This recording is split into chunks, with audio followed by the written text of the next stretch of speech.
Okay. I know I'm late. I know I'm late to this one. This was a hard aftermath. Guys, we are coming off of a couple days. It is Tuesday night after UFC 270 on Saturday night. Brendan Moreno versus Deiveson Figueiredo was the co-main event, and Francis Ngannou versus Cyril Gane was the main event, both title fights. This is the official aftermath. I could not for the life of me make an aftermath. Why I didn't get a chance to make a before the war, which is usually when I preview the fight. Too busy last week. A lot of things were happening. But here we go. We're going to talk about the aftermath of the fight. And what I will say is I watched the fight 3 times until I decided what I thought about the fight. Because upon first viewing, I thought it was robberies on both ends. I watched it again. I changed my mind a bit, but I wanted to watch it 2 more times to be sure. And I've officially agreed that I think the judges' scorecards were correct on this fight. I think Deiveson does win his fight against Brendan Moreno, and he does deserve to be the new flyweight champion. And I also think that essentially Francis Ngannou as well are the heavyweight champion of the UFC.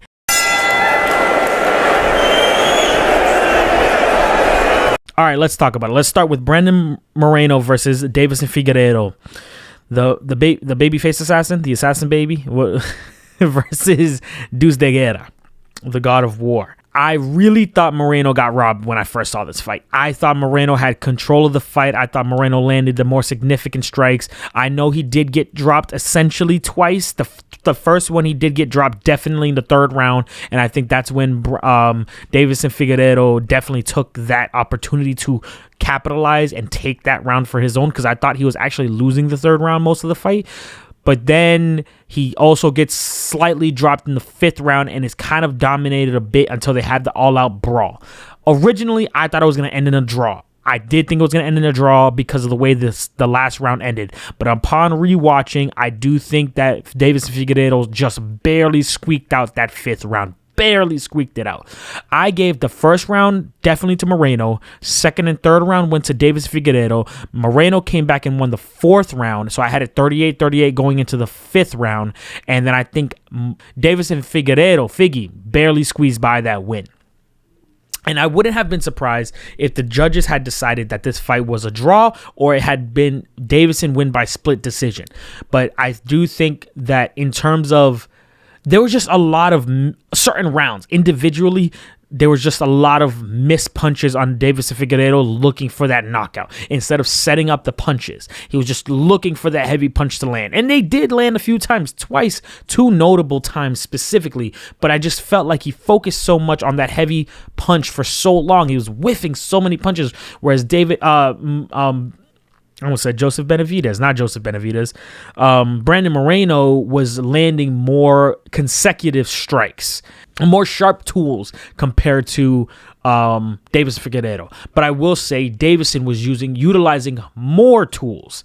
He was also being able to he also kept Brendan against the fence. He also got a real decent takedown against Brendan. I think the 4th round, if I'm not mistaken. I forget what round it was. But Brendan got right back up. But I think that's a lot of those things swayed the judges into Deiveson being a more dominant figure. Brendan's boxing, fantastic, excellent. He was getting caught being a little bit, getting a little overzealous, dropping his hands, or even just throwing the jab and following through with it instead of just landing it and getting out of the way, and or following up by bringing the jab hand back and then following up with the 2 when his chin was open.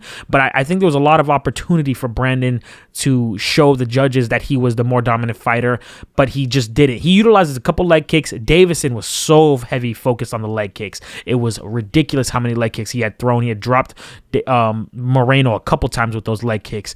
But yeah, I agree. I at first thought it was going to be a draw upon first viewing on Saturday night. I was a little drunk watching the fight. I was drinking some beers with the homies, but I absolutely agree that I think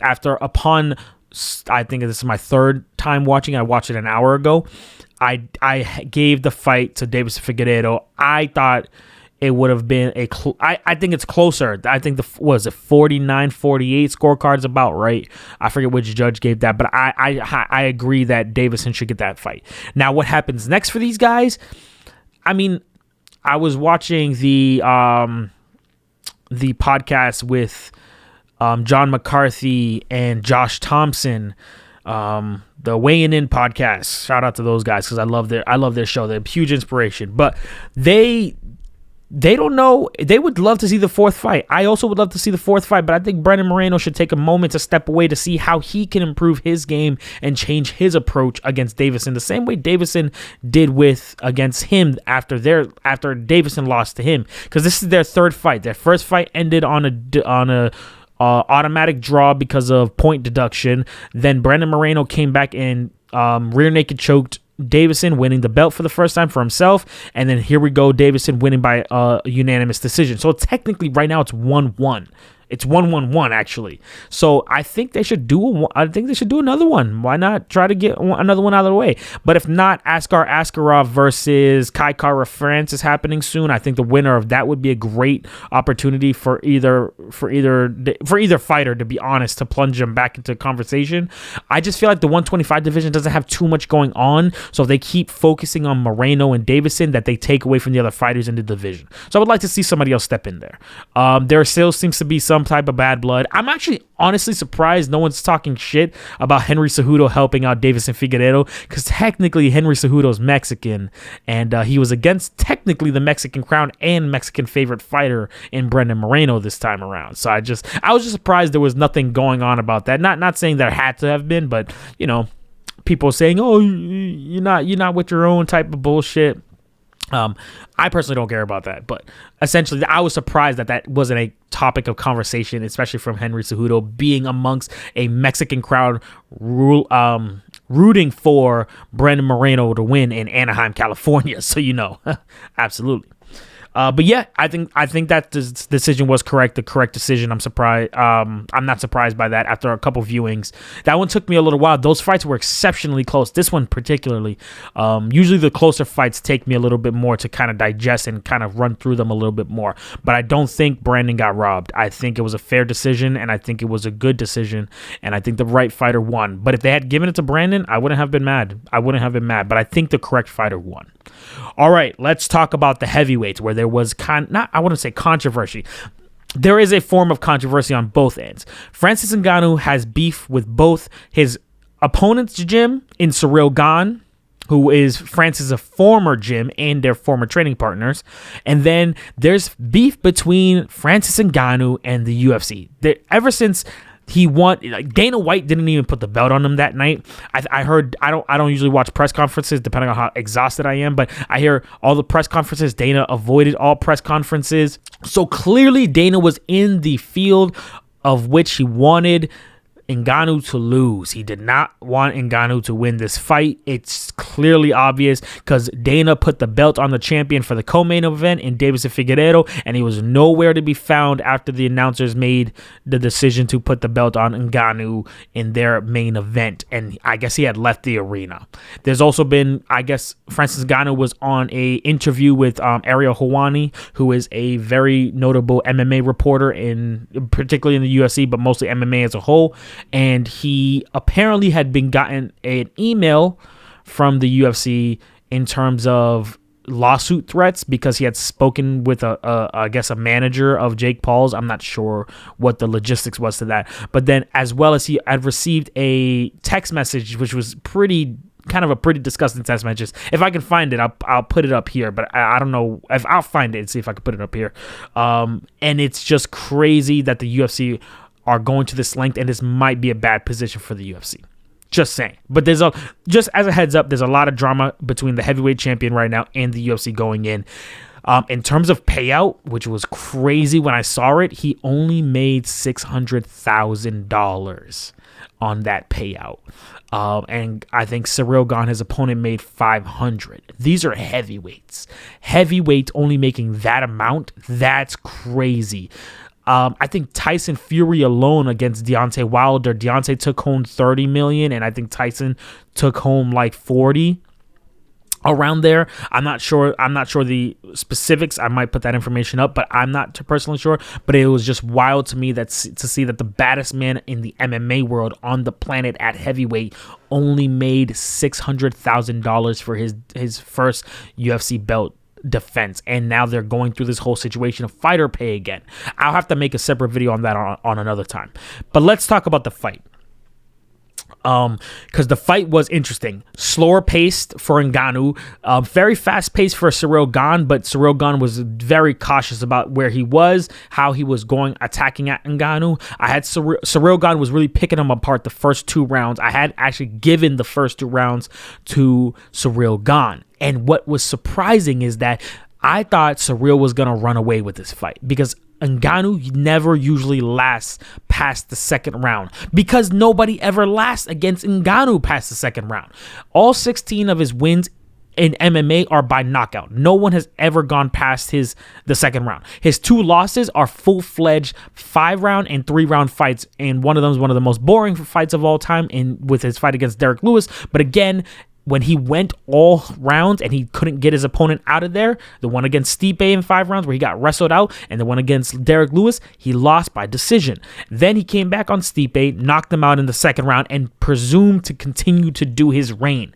So when he's losing in the second round and Ciryl Gane is picking him apart, I'm like, oh, this is over. Ciryl Gane's just going to keep at his distance and keep hitting him from the distance and attacking both legs and just catching him and moving. But then the momentum changed. Ciryl Gane got a little too overzealous, and Ngannou got a beautiful lifted up the leg and takedown where he landed on Ciryl Gane with all that weight, over 270 pounds, no doubt.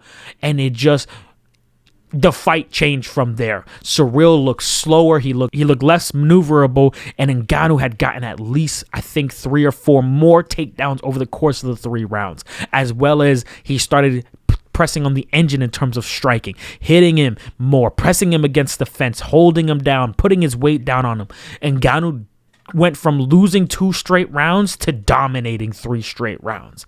And so I at first, watching it live and watching round by round and just kind of taking it in, I was like, I feel like Ciryl still won. But then I rewatched that fight and I went back to it, and I don't doubt in my mind, I don't think Ciryl won that fight. I definitely believe that Ngannou took that fight. Yes, people are complaining about the effectiveness of him leaning his weight on the ground when he had Ciryl Gane on the ground, but he also ended the fight with a takedown on Ciryl Gane, took him down with a double leg takedown against the fence, had that beautiful lift up to it, and then was utilizing some striking and some maneuverability.